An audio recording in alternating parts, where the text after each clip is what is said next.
Et c'est un texte qui nous fait penser que Dieu mettait déjà en place les rudiments de la grâce. Hein? Verset, donc on peut le lire, verset 6. Hein, Abraham eut confiance en l'Éternel qui le lui imputa à justice. Voilà. Alors, c'est intéressant parce que l'Abraham qui va offrir son fils, ce n'est pas du tout l'Abraham du début dans sa relation avec Dieu. Lorsque Dieu va lui dire tu auras un fils, c'est vrai qu'il va croire, mais lorsqu'il va aller offrir son fils, c'est un acte très important de confiance. Il va même dire à son fils, Dieu pourvoira. Donc cet Abraham-là, c'est un Abraham qui montre toute sa confiance en Dieu. Il sait que Dieu va pourvoir à ses besoins. Dieu ne peut pas lui donner un fils et le lui demander, mais il va jusqu'au bout de l'action. Donc c'est ce genre de confiance que Dieu veut que nous mettions en lui. Une confiance indicible, une confiance dans les actions de tous les jours. Oui. J'aimerais ajouter que Abraham, lorsque Dieu lui parle, lui a fait cette promesse, il a appris à connaître Dieu. Voilà. Il y a eu un vrai cheminement avec lui. Ça, c'est intéressant, effectivement. Parce que, au départ, quand Dieu va lui dire qu'il aura un fils, à l'âge qu'il avait, effectivement, on pouvait en douter. Oui. Et effectivement, il va douter, sa femme va même rire. Et au cours de toute cette période, il va aller chercher ailleurs pour avoir ce fils, pour accomplir la promesse de Dieu. Donc, il a appris. Voilà, c'est un cheminement. Il a établi ce cheminement avec Dieu pour arriver justement à offrir son fils à Dieu. Jusqu'où est allée la confiance d'Abraham. Et au fin de compte, cette confiance, le fait d'offrir son fils sera au fait la manifestation de cette confiance qu'il a désormais en Dieu. Voilà, et c'est exactement donc, il est pour nous un exemple. Ah, oui. Il est pour nous un exemple parce que on voit un homme qui va faire une démarche extraordinaire, qui va offrir et c'est un petit peu l'image du Christ. Tout à fait. L'image de Dieu qui va aussi, Jésus s'est offert bien sûr, mais on voit c'est l'image donc du Père qui va offrir son Fils. Hein? Alors, donc ce que Dieu attend de nous quand nous acceptons le Christ, c'est d'établir cette relation de confiance. Tout à fait. Qui va nous permettre d'avoir un cheminement avec lui. En reconnaissance du voilà, salut qu'il nous a donné. Hein? En reconnaissance du salut. C'est cette attente qu'il attend. Tout à fait. Qu'il a donnée. Alors, ce que je voudrais aussi dire à nos amis internautes, effectivement, la justification n'abolit pas du tout la loi de Dieu. Cette loi qui est parfaite, qui sera aussi la norme du jugement. Donc, cette loi, c'est elle qui va nous permettre d'établir une relation d'amour et de montrer à Dieu, oui, maintenant, je te fais confiance dans ma vie. Et cette loi, elle sera plus facile pour nous à partir du moment que nous avons fait alliance. Il y a des préalables, bien entendu. Nous savons qu'il faut la conversion, le baptême, la confirmation donc de notre amour pour Dieu, l'acceptation et le salut par Jésus-Christ. Et à ce moment-là, Dieu va imprégner donc ses commandements dans notre cœur. De même, je voulais aussi vous inviter à faire confiance à Dieu comme l'a fait Abraham, et il fera aussi exactement ce qu'il a fait pour chacun de nous, c'est qu'il gravera aussi donc sa loi d'amour, sa loi parfaite dans votre cœur. Maintenant, nous allons donc continuer, toujours en explorant donc la grâce de Dieu. Nous allons nous arrêter un moment sur David. Nous savons que David a commis un acte abominable. Plusieurs siècles après, nous sommes encore choqués, n'est-ce pas? Meurtre, adultère.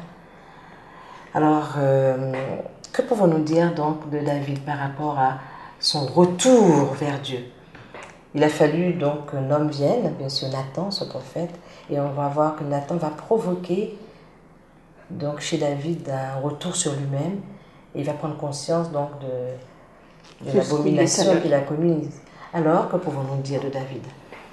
David lui-même va appeler sa condamnation, oui, sans qu'il ne le sache, puisqu'il va dire cet homme mérite de mourir. Bien sûr. Voilà. Puisque l'histoire est tellement poignante qu'il ne peut qu'appeler cette condamnation. Bien sûr. Et donc il dit de lui faire connaître cet homme qui a commis cet acte. Voilà. Et c'est là, il lui dit, pour fin de compte, c'est toi.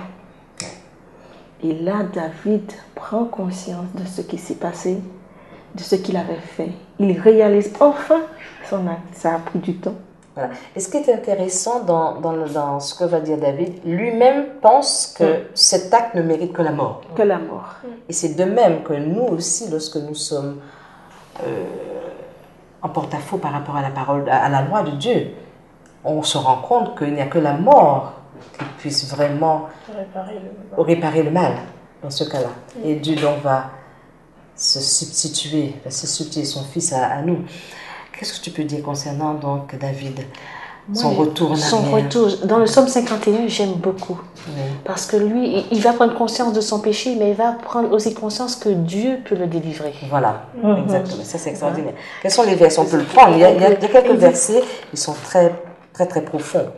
Il dit, dans psaume 51, verset 2, il dit « Selon ta grande miséricorde, efface mes transgressions. » Et Je reconnais mon péché, voilà. Mais Seigneur, je sais que tu peux.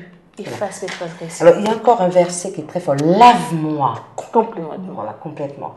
Je serai plus blanc que la neige. Voilà, il se rend compte qu'il a besoin d'être purifié. Et cette purification, Jésus nous l'a apportée aussi. Voilà, il suffit maintenant qu'on reconnaisse en lui celui qui est capable de nous purifier. D'ailleurs, vous vous rappelez, lorsque Jésus était donc sur terre, lorsque les lépreux allaient vers lui, il demandait, Jésus, guéris-moi, est-ce que tu peux me guérir? Jésus disait, oui, je peux, mais je vais te guérir. Et c'est très intéressant parce que on voit que Jésus a cette capacité de nous purifier. Il a cette capacité, son sang a cette capacité de nous laver, de nous purifier. Et c'est cette idée qu'on retrouve dans le psaume de David. Et donc, c'est la grâce avant les temps.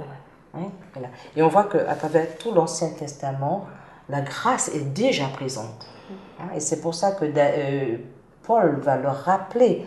Voilà. Hein, je vois dans le verset 7, quand il dit « Voici, je suis né dans l'iniquité, ma mère m'a conçu dans le péché. » Encore, on en a parlé tout à l'heure, encore reconnaître qu'il n'y a aucune possibilité de salut en moi.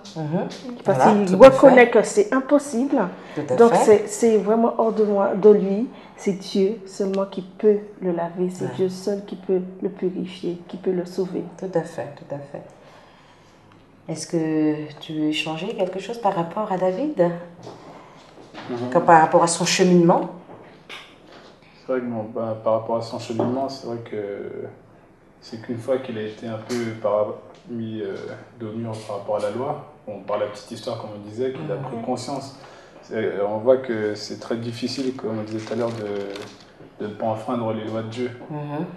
Et cette loi, autant elle peut peut-être pas nous justifier, parce que c'est Jésus qui nous justifie, mais elle nous montre nos péchés et nous condamne. Et il n'y a qu'en Jésus où on peut trouver le salut. Voilà. Et être libéré, en fait. C'est-à-dire que on n'a plus à subir en fait cette condamnation, parce que par nos propres yeux, on va essayer de respecter cette loi-là, on n'y arriverait pas. Absolument, absolument. Et bon, je n'ai pas le texte sous les yeux, mais c'est Paul qui dit je fais le mal que je ne peux pas faire. C'est dans Romains 7.